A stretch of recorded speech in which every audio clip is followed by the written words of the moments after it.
Yo! What's up? This is Santiago and welcome back to my channel. For today's video po, natatandaan niyo po ba itong video na to? Do it yourself. Siguro nakaisip ko ng kakaibang style ng ginagawa kong video is part 1. Sa part 2 po, ipapakita ko po sa inyo soon kung ano po yung gagawin ko sa hangin na to. So ito pong video na gagawin ko ngayong araw na to. Ay ito po yung pinaka part 2 po na ano ang pwedeng gawin sa hanger. So, dyan na po kayo ha. Huwag po kayong aalis. Stay tuned dahil ito na po ang pinakahihintay ng lahat. Kaya, bago po ang lahat, shoutout po sa mga taga-power module na taga-frontline special po na si Ate Jane or Mary Jane Juliano. Palapakan po natin. Guys, kailangan po natin ng hanger, scotch tape, gunting. Yung isa pong pinaka-last na material po natin na gagamitin ay hindi ko muna sasabihin sa inyo ha. Bali, sa dulo nyo na lang po ng video na to, makikita nyo. So, guys,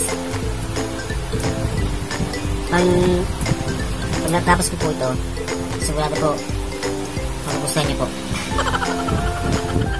Kaya, please, like po, share, tsaka subscribe na rin po itong gagawin kong video ko. Medyo mahaba-haba po itong gagawin. Pero worth it naman po pag natapos na po.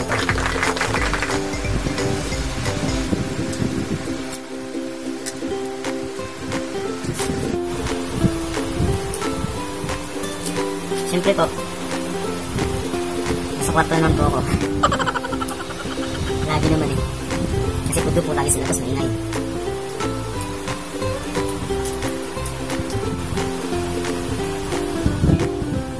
Pero sana po yung outcome niya magustuhan ng lahat. Magustuhan niyo po.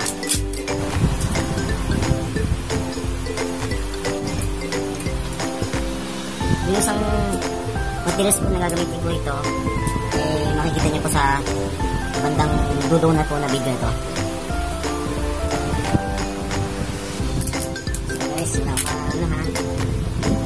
Medyo busy tayo, kaya medyo tahimik tayo ngayon ha.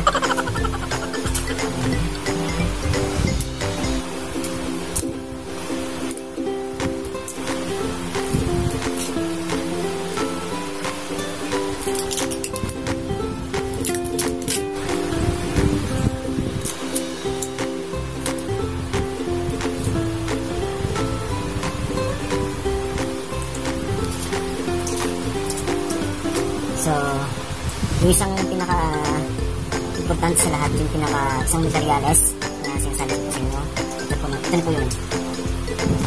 Isang Christmas light. So, alam niyo na po, ito yung gagawin ko.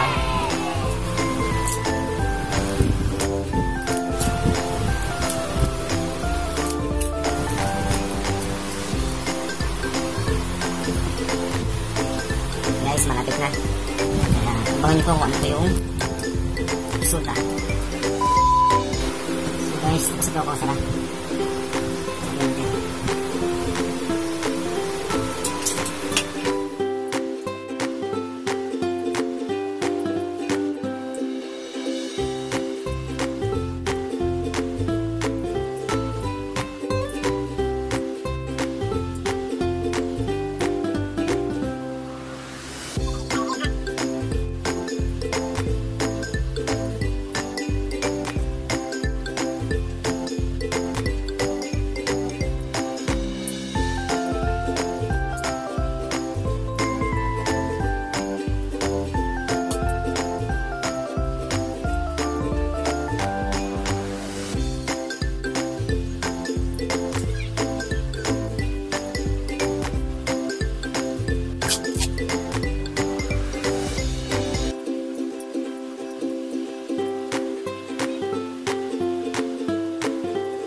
See?